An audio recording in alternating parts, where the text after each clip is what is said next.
On Sunday, November 20th, San Antonio police officer Benjamin Marconi was shot in the head as he sat inside his squad car writing a traffic ticket. The killing was part of a rash of recent police killings, a 68% increase in lethal violence against police this year over the same period in 2015. It's easy to react to this with nothing more than moral outrage at the shooter, to call for swift and extreme punishment. Perhaps that's best. But as we try to unravel this tragedy and hopefully work on ways to prevent it, we'd be wise to dedicate to more than just a quest for vengeance. That discussion is coming up next on An Ear for Men.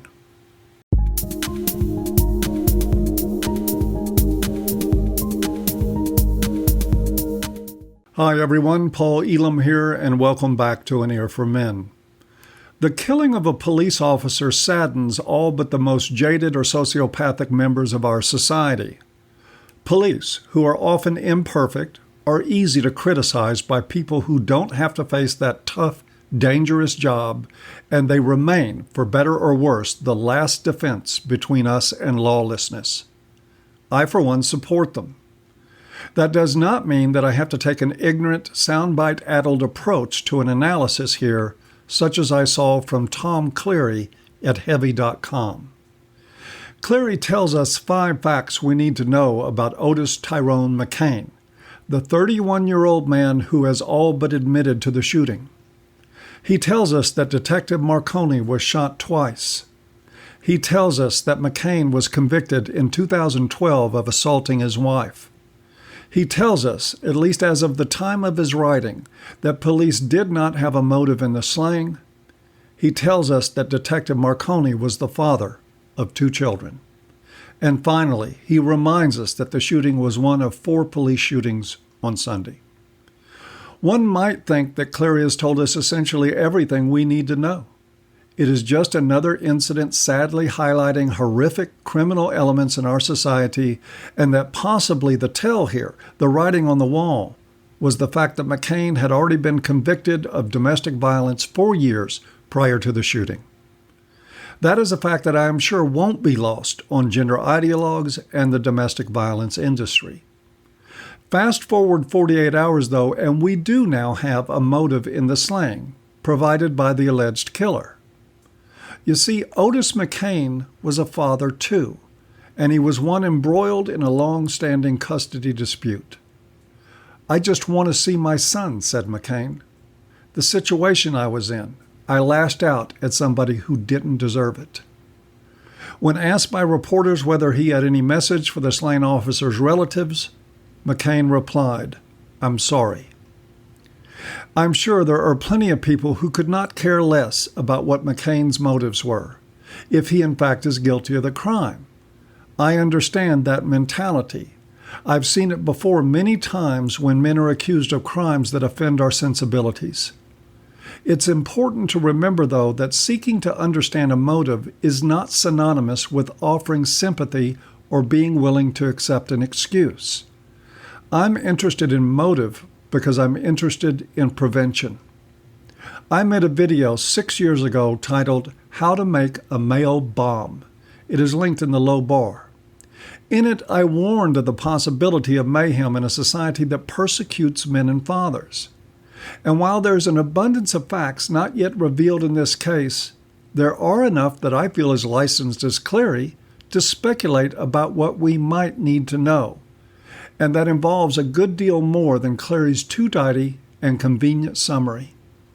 We need to know that an innocent police detective tragically lost his life. We need to know that the victim was a father of 2 children and the son of a San Antonio detective, that he has been needlessly taken from the lives of people who loved and needed him.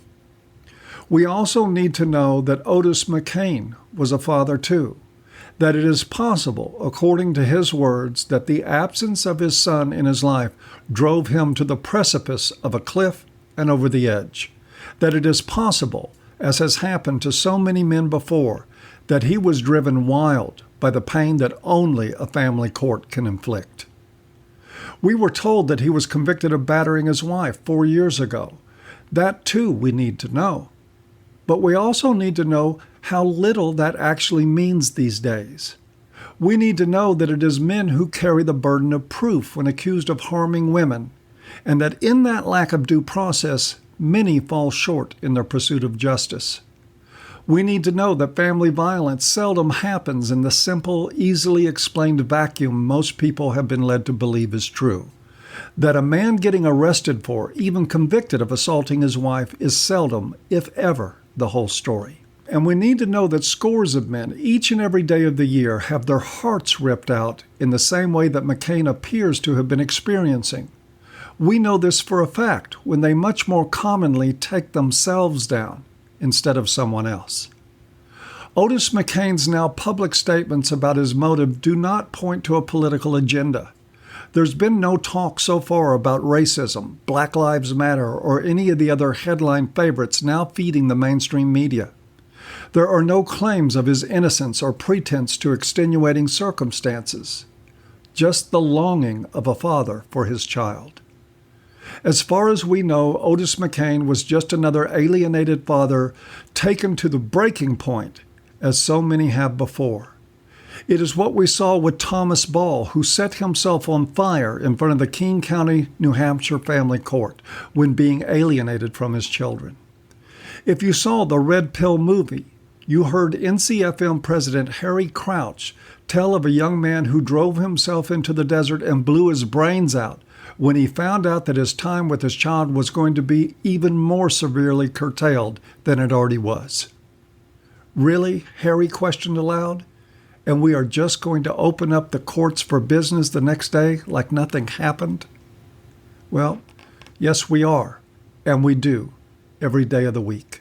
And when the occasional man decides not to turn his anguish inward, when he unleashes it on the world around him, we as a society do little more than wish for swift and punitive justice, telling ourselves foolishly that this is deterrent enough, or at least that this is the only justice for which we are capable of reaching. We look at motive as an afterthought, useful only for its convenience in establishing guilt and meting out punishment. And we rest comfortably on that reductive illusion till the next tragedy strikes again. That's why motive really matters, and why understanding it should be pursued with fearless tenacity. It is not for the sake of Otis McCain, but for the sake of his son. It's for the sake of Detective Benjamin Marconi, for his children and his father. Otis Tyrone McCain, if guilty of this crime, will be punished accordingly, and rightly so. We cannot excuse what he did.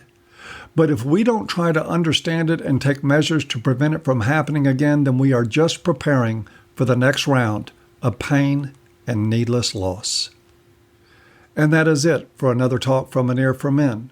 I close with a reminder that in less than 3 weeks, on December 15th at 7 p.m. at the River Oaks Theater in Houston, Texas, there will be a screening of the Red Pill movie, followed by a Q&A with myself and attorney Robert Franklin. If you want to see a feature-length documentary that will help you understand the issues discussed in this video, there's no better way to do it. Links for tickets to the event and support donations are provided in the low bar. And for all of you who celebrate Thanksgiving this Thursday, my best wishes for that holiday. This time of year is pretty tough for a lot of fathers. So, if you will, be kind to men during the holidays and patient. You never know what they might be going through. Thanks for listening, and we'll see you next time.